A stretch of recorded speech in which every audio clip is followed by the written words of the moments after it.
రుద్రమదేవి ప్రపంచవ్యాప్తంగా విడుదల తేదీని మీ ముందు ఆవిష్కరించడానికి ఇలా కలుసుకున్నాం. సో ముందుగా ఈ విడుదల తేదీ పోస్టర్ని ఆవిష్కరించాల్సిందిగా అనుష్క గారిని, నిర్మాత రాగిణి గుణ ఇద్దరిని ఆహ్వానిస్తున్నాను. సెప్టెంబర్ 4వ తేదీ శుక్రవారం నాడు ప్రపంచవ్యాప్తంగా రుద్రమదేవిని విడుదల చేస్తున్నాం చెప్పడానికి చాలా ఆనందపడుతున్నాం. ఇది 13వ శతాబ్దం నాటి కాకతీయుల చరిత్ర. అంటే ఇది మనకి జానపదం కాదండి, చారిత్రాత్మకం. అంటే జరిగిన కథ. దాదాపు 850 ఏళ్ల క్రితం జరిగిన కథని ఏమాత్రం చరిత్రని వక్రీకరించకుండా చాలా ఆథెంటిక్గా దాదాపు 9 ఏళ్ల పాటు పరిశోధన జరిపి దాని వెనకాతల డాక్టర్ ముదిగొండ శివప్రసాద్ గారు, తోట ప్రసాద్ గారు, పరుచూరి బ్రదర్స్ తదితరుల చాలామంది రీసెర్చ్ ఉందండి. వాళ్ళందరూ కూడా నాతో కూర్చొని చరిత్రని ఏమాత్రం వక్రీకరించకుండా రూపొందించడానికి మా వంతు ఇది చేసామండి. సో ఏమాత్రం ఎగ్జాగరేషన్లు కానీ, ఇప్పుడు ఏదో జనరల్గా గుణశేఖర్ సినిమా అంటే ఏదో సెట్ల కోసం తీస్తాడు, భారీతనం కోసం అని అందరిలో ఒక అపోహ ఉంది. బట్ ఈ రుద్రమదేవి అనేది నేను సెట్ల కోసం, గ్రాఫిక్స్ కోసం తీసిన సినిమా కాదండి. ఇది ఎప్పుడో నేను 8th స్టాండర్డ్లో చదువుకున్న నాన్ డీటెయిల్లోని పాఠ్యాంశంగా వచ్చిన రుద్రమదేవి కథకి స్ఫూర్తి పొంది, అప్పుడు నాకు తెలియదు నేను డైరెక్టర్ అవుతానని. కానీ డైరెక్టర్ అయిన తర్వాత హాలీవుడ్లో డిఫరెంట్ జోనర్స్ వస్తున్నాయి. మన ఇండియన్ ఫిలిమ్స్లో జోనర్స్ తక్కువ, సోషల్ తప్ప వేరే జోనర్ లేదు. ఒక గ్లాడియేటరు, బ్రేవ్ హార్ట్ లాంటి సినిమాలు మనం ఎందుకు చేయలేమన్నప్పుడు చిన్నప్పుడు నేను చదువుకున్న రుద్రమదేవి నాకు చాలా స్ఫూర్తినిచ్చిందండి. అందుకని ఆ కథనే నమ్ముకొని, కథనే ప్రధాన బలంగా, మిగతావి 3Dలో తీసిన, సెట్లు వేసిన, గ్రాఫిక్స్ వేసిన అంతా కూడా అదనపు ఆకర్షణ అండి. కథను నమ్ముకొని ఈరోజు నేను చేసిన ఈ ప్రయత్నానికి నటీనటులు, సాంకేతిక నిపుణులు ఈ 3 సంవత్సరాలకు వెనక కూడా నా వెనకాతలే ఉండి ఏమాత్రం వాళ్ళు విసుగు కానీ, వాళ్ళలోని ఉత్సాహాన్ని కానీ ఎక్కడ తగ్గకుండా చాలా సహకరించారు. ముఖ్యంగా నేను ఇదివరకే వరంగల్లోని ఆడియో ఫంక్షన్లో చెప్పినట్టుగా అనుష్క గారు లేకపోతే రుద్రమదేవి అనే సినిమా లేదండి. ఆవిడ ఎంతగా ప్రాణం పోశారంటే అసలు వేరే వాళ్ళని నేనే కాదు మీరు కూడా ఊహించడం కష్టం. అంటే నేను ఫస్ట్ ఈ సినిమా అనౌన్స్ చేసినప్పుడు అనుష్క గారి పేరు ప్రకటించలేదు, అప్పుడు ఇంకా ఆవిడని సంప్రదించలేదు కూడా. కానీ నేను ఆవిడకి సంప్రదించడానికి ముందే నాకు మీడియా మిత్రులేంటి చాలామంది ఈ సోషల్ నెట్వర్కింగ్ సైట్లలో కానీ, సార్ అనుష్క గారు, అనుష్క గారు, అనుష్క గారు అని వాళ్ళు, అంటే జనం నుంచే నాకు వచ్చిన సూచన అండి అది. అంటే అంతగా ఈవెన్ ప్రేక్షకుల హృదయాల్లో కూడా రుద్రమదేవి అంటే అనుష్క గారిని అలా ఊహించుకున్నారు. నిజంగానే వాళ్ళ ఊహకు తగ్గట్టుగా రుద్రమదేవి పాత్రకి నిజంగా ప్రాణం పోశారని చెప్పొచ్చు అనుష్క గారు. ఆ కత్తి యుద్ధాల్లో కానీ, గుర్రపు స్వారీల్లో కానీ, ఇటు నటనలో కానీ అన్ని రకాల చాలా గొప్పగా ఆవిడ ఎఫర్ట్ పెట్టారు. తినబోతూ మీకు రుచి ఎక్కువ నేను చెప్పడానికి మంచిది కాదు, మీరే చూస్తారు సెప్టెంబర్ 4వ తేదీన. అలాగే ఇలాంటి గొప్ప మహాయజ్ఞమైన ప్రాజెక్ట్కి గోన గన్నారెడ్డి పాత్రలో అల్లు అర్జున్ నాకు నిజంగా ఎలాంటి ఒక సినిమాకి తనంతట తానుగా ముందొచ్చి ఒక సినిమా ప్రేమికుడిగా ఈ సినిమాకు తను పడ్డ కష్టం కానీ, ఈ సినిమా బాగా రావాలని చెప్పి చేసిన కృషి కానీ ఎంతైనా ప్రశంస చేయాలండి. అలాగే రాణా రాణా కూడా మొదటి నుంచి అంటే రాణాని డిఫరెంట్గా చూస్తారు ఈ సినిమాలో. ఒక రొమాంటిక్ పర్సన్గా అంత బాడీ వేసుకొని రుద్రమదేవి సరసన కథానాయకుడి పాత్రలో రాణా గారు కనిపిస్తారండి. అలా గోనగన్నారెడ్డిగా అల్లు అర్జున్ ప్రత్యేక పాత్ర అయినప్పటికీ దాదాపు గంట పాటు సినిమాలో నిడివి ఉంటుందండి. అతి ముఖ్యమైన పాత్ర అది.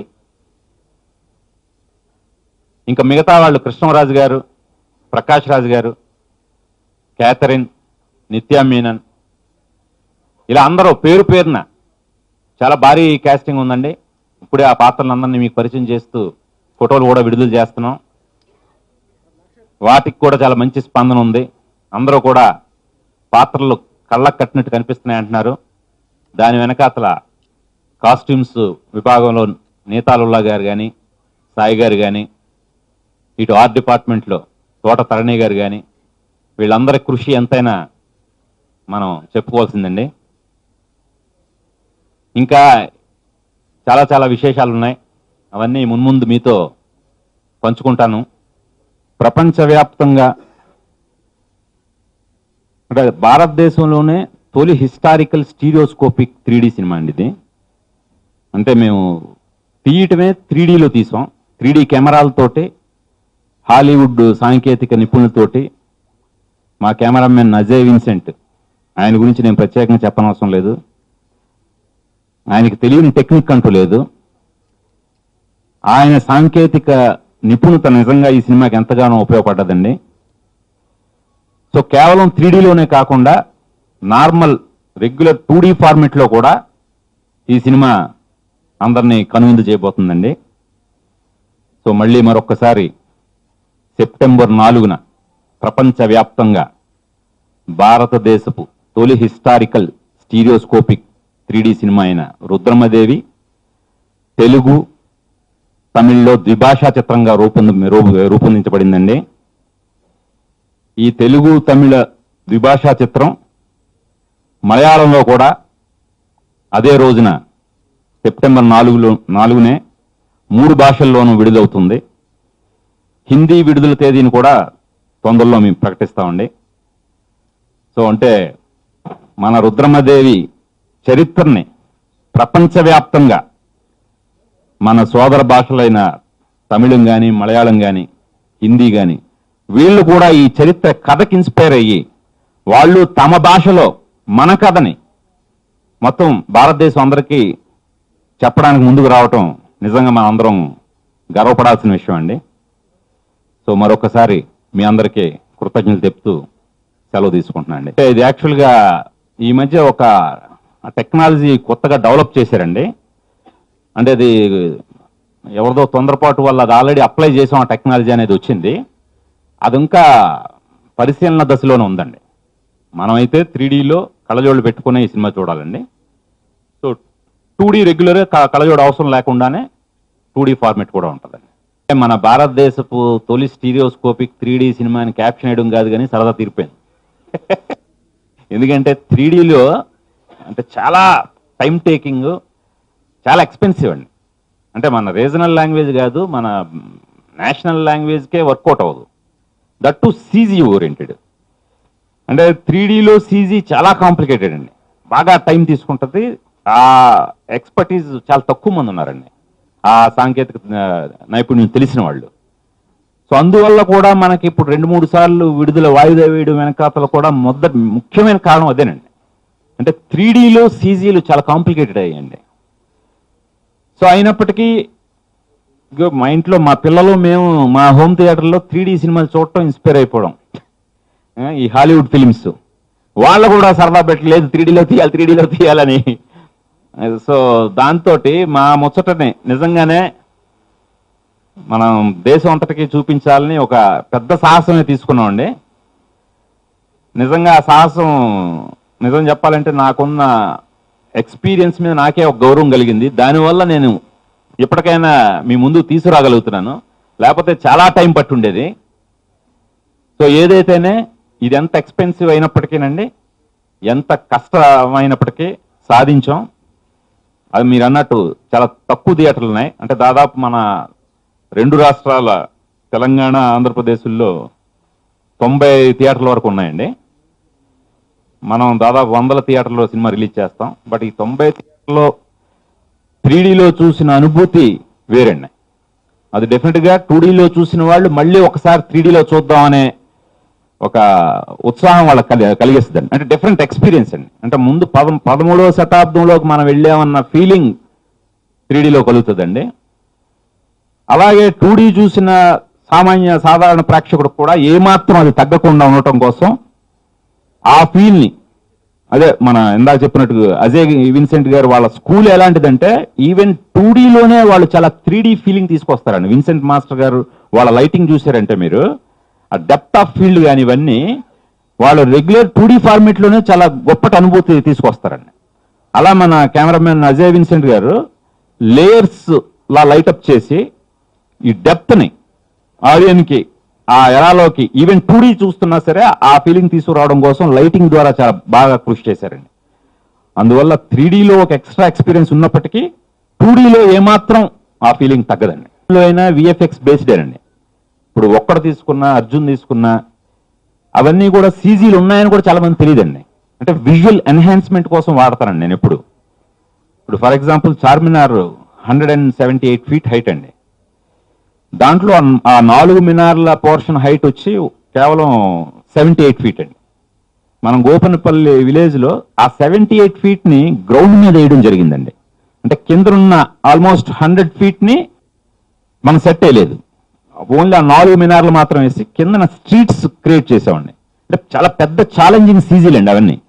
ఎవరికి ఇప్పుడు ఈ రోజు నేను సీజీ అని చెప్పేవారు కూడా చాలా మంది తెలియదండి. సో అలాంటి ఛాలెంజింగ్ సీజీలు 2003లోనే మనం సాధించగలిగాం 2D కాబట్టి. ఇప్పుడు ఇది 3D అయ్యేటప్పటికి చాలా పెద్ద టాస్క్ అయిపోయింది సార్. అంటే 3D అంటేనే మన human I left I right I ఎలా ఉందో 2 కెమెరాలతో షూట్ చేయడం జరుగుతుందండి. సో 2 కెమెరాస్తో షూట్ చేయడం జరుగుతుంది. మన కళ్ళకున్నట్టు కన్వర్జెన్స్ పాయింట్ ఫిక్స్ చేసుకొని దాని ప్రకారం అంటే మనం నేకడైతో అయితే 3Dలోనే చూస్తాం ప్రతి ఆబ్జెక్ట్ని. ఎవరైనా ఇలా మైక్ మీరు ముందు పెట్టినా అది నా ముందుకు వస్తున్న ఫీలింగ్ 3Dలో చూస్తాం మనం నేకడైతున్నాయి. అదే 2D సినిమాలో ఆ ఫీలింగ్ రాదండి. అదే 3Dలో నేకడై ఎలా అయితే చూస్తున్నాం మనం 2 కళ్ళతో ఎలా చూస్తున్నాం 2 కెమెరాలతో అది చిత్రీకరించడం వల్ల ఆ కన్వర్జెన్స్ని సైంటిఫిక్గా అది పట్టుకోవటం వల్ల ఆ సరాసరి మైక్ మన ముందుకు వచ్చిన అనుభూతి కలుగుతుందండి. ఇది సీజీలో దీన్ని మళ్ళీ జాగ్రత్తగా అలైన్ చేయటం అనేది బాగా టైం టేకింగ్ అండి. సో అందుకనే ఇప్పుడు బాగా దాన్ని ఇంత టైం తీసుకున్నప్పటికీ కూడా దాన్ని 100% సాధించామండి. రేపు తప్పకుండా దాని అనుభూతి మీ అందరూ కూడా పొందుతారు. అది రీ రికార్డింగ్ గురించి చెప్పాలంటే అంటే మనం ఇప్పుడు ఈ సింథసైజర్లు వచ్చిన తర్వాత కీబోర్డుల్లో ఎలాంటి ఇన్స్ట్రుమెంట్స్ అయినా సరే కీబోర్డ్లో కంప్యూటర్లో ప్రోగ్రామ్ చేసి వింటున్నామండి మనం. లైవ్ ఇన్స్ట్రుమెంట్ అనేది విని చాలా కాలమైంది. మనం దాదాపు 70s 80s తర్వాత లైవ్ ఇన్స్ట్రుమెంట్స్ లేవు, అంతా కీబోర్డ్ మయమైపోయింది. ఇది 125 పీస్ ఆర్కెస్ట్రా, అందులో లండన్లోని సింఫనీ ఆర్కెస్ట్రా అండి, ఫిల్ హార్మోనియా సింఫనీ ఆర్కెస్ట్రా 125 మంది ఆర్కెస్ట్రా పీస్ లైవ్గా వాయించారు సార్. అంటే మనం ఒక లైవ్ మ్యూజికల్ షోకి వెళ్తే లైవ్ కాన్సెప్ట్ చూస్తున్న ఫీలింగ్ ఆడియన్కి కలుగుతుందండి. అంటే ఇది నిజంగానే మనం కూడా ఒక తెలుగు సినిమాకి లండన్లో ఈ క్వాలిటీ సంగీతాన్ని అందించడం, నేపథ్య సంగీతాన్ని అందించడం మనం గర్వంగా చెప్పుకోవచ్చండి. ఇంకా ఇళయరాజా గారి సంగతి మీకు తెలియదే ఉంది. మాస్టర్ ఆయన. అంటే ఆయన రీ రికార్డింగ్ బాగుండడం కోసం అని చెప్పి దరువులు వాయించే వ్యక్తి కాదండి. కథని ఆ అనుభూతిని ప్రేక్షకుడికి కలిగించడం అండి. కథను అలా 100% ఆయన అద్భుతంగా ఎలివేట్ చేయడం జరిగిందండి. దీనికి సంబంధించిన చాలా ఇంట్రెస్టింగ్ మేకింగ్ వీడియో కూడా ఉందండి. రాజా గారు అక్కడ వర్క్ చేసిన ఫారినర్స్ తో వర్క్ చేసింది. ఆ తొందరలో మీ అందరికీ కూడా విడుదల చేయడం జరుగుతుంది. దాంట్లో మరిన్ని విషయాలు తెలుసుకోవచ్చండి. తను గోన గన్నారెడ్డి పాత్ర గురించి విన్నప్పటి నుంచి అసలు ముందు తన పాత్ర పక్కన పెడితే రుద్రమదేవి కథకి చాలా మామూలు ఇన్స్పైర్ అయ్యేవాడు కాదు. వరుడు టైం అప్పుడు కూడా అది ఎప్పుడు తీస్తారు గుణశార్ గారు, ఎప్పుడు తీస్తారు, భలే ఉంది స్టోరీ, ఇది నిజంగా చరిత్రలో జరిగిందంటే అసలు ఆ రుద్రమదేవి పాత్ర చూడాలని ఉంది నాకు అని అప్పటి నుంచి కూడా తను చాలా ఇంట్రెస్ట్ తోటి అడిగేవాడు. అలాగే ఇది అంటే పాత్ర పూర్తి వివరాలు తెలియజేయలేనండి. బట్ ఒక రాబిన్ హుడ్ కైండ్ ఆఫ్ ఒక బందిపోటు పాత్ర అండి. బందిపోటు ఎందుకు అయ్యాడు, ఎలా మారాడు, అతని నేపథ్యం ఏంటి, ఇవన్నీ కూడా సినిమాలో చాలా ఆసక్తికరమైన విశేషాలండి. తను నాకు వర్క్ చేసింది 30 వర్కింగ్ డేస్ అయినప్పటికీ కూడా దాదాపు ఇంకొక 30 రోజులు ఈ సినిమా కోసమే తను చాలా హోంవర్క్ చేయడం జరిగిందండి. సో నేను ఇందాకే చెప్పినట్టు ఈ పాత్ర నిడివి కూడా దాదాపు గంట పాటు ఉంటుందండి. రుద్రమదేవి యాప్ ఒకటి, ఆండ్రాయిడ్ యాప్ ఒకటి తయారు చేశామండి. అది కూడా ఈ సందర్భం అనుష్క గారు విడుదల చేస్తారు. తొందరలోనే iOS ఎడిషన్ కూడా సిద్ధం అవుతుందండి. నేను ఫస్ట్ ఈ సినిమాకి నిర్మాతగా అండి ఏం ఫీల్ అవుతున్నానంటే, ఒక కుటుంబం తమ పిల్లలతో వచ్చి చక్కటి హిస్టరీని, మేము ఎప్పుడో మర్చిపోయిన హిస్టరీని, ఇప్పుడు అసలు తెలుగు టెక్స్ట్ బుక్స్ లో హిస్టరీ మళ్ళీ మొదలైందండి. చాలా హ్యాపీ. ఇప్పుడు మా పాప 7th క్లాస్ చదువుతుంది.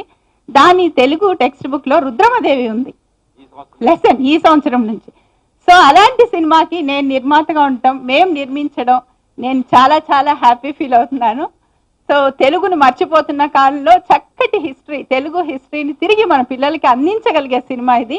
కాబట్టి మీరందరూ చక్కగా మమ్మల్ని ఎంకరేజ్ చేసి మీ సహాయ సహకారాలు మాకు అందించి మీ సపోర్ట్ని ఇస్తారని ఆశిస్తున్నాను. Thank you. Rudramadevi shoot start అయినప్పటి నుంచి ఇప్పటి వరకు అందరూ చాలా పేషెంట్గా వెయిట్ చేసి చాలా సపోర్ట్ చేశారు. Thank you very much. And very soon September 4th మనం రిలీజ్ చేస్తున్నాం. అండ్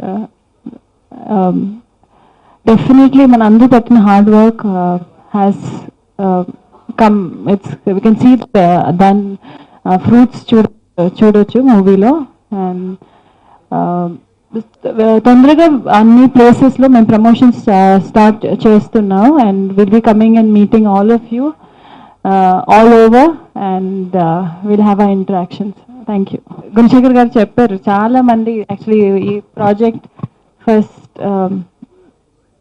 ఈ హద్దుకి రావాలంటే చాలా మంది ఎఫర్ట్ ఉంది, స్టార్టింగ్ ఫ్రమ్ రాగిణి గారు అండ్ గుణశేఖర్ గారు వాళ్ళ ఫ్యామిలీ. అండ్ ఫస్ట్ టైం ఇద్దరు పిల్లలు లొకేషన్లో ఉండి వాళ్ళు హెల్ప్ చేసుకొని దే ఆల్సో డెఫినెట్లీ ఓన్లీ ఒక చిల్డ్రన్ కాదు, they have always been add on support మన కోసం.